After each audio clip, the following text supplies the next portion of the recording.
So today I was listening to a radio program and somebody asked the question, why do farmers remain poor?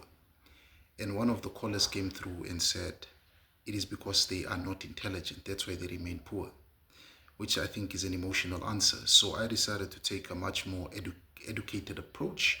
I, of course, consulted my various technologies, and one such one I consulted my AI and I asked it, why are farmers poor? And this was the response it gave me, right? It went on to say, it is a heartbreaking irony. The people who grow the world's food are often the ones who can least afford to buy it. In 2026, the poverty trap for farmers, especially in places like Namibia, is driven by a combination of high risk, low bargaining power, and systematic barriers. Here is why many farmers remain poor. High input costs versus low selling price. Farmers are price takers, not price makers. They have very little control over the market. The squeeze, the cost of seeds, fertilizers, and fuel, which are inputs, has risen sharply in 2026.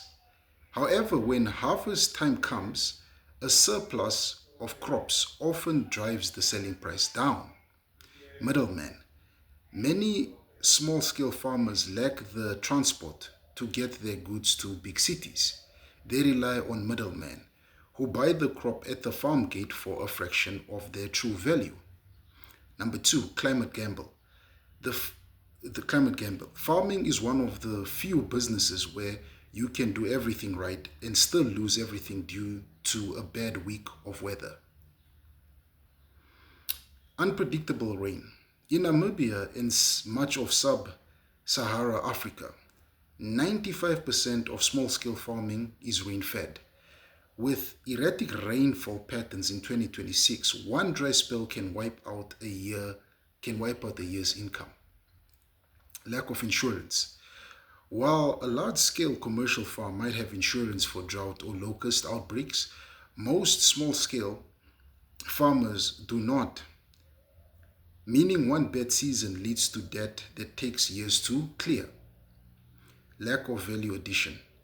Most poor farmers sell raw commodities like a bag of maize or raw hide. The real money in agriculture is made in processing, turning maize into flour or a hide into leather. Without electricity, machinery, or cold storage, farmers must sell their fresh produce immediately before it rots, even if the price is terrible. 5. Limited access to credit. To grow a business, you usually need a loan. Collateral problems. Banks often require land titles as collateral. In many communal areas, farmers don't own the land title. It is held by the state or traditional authorities, making it nearly impossible to get a bank loan for a tractor or irrigation system. Land fragmentation. As population grow, family land is often split between many children. Over generations, the plots become too small to be commercially viable.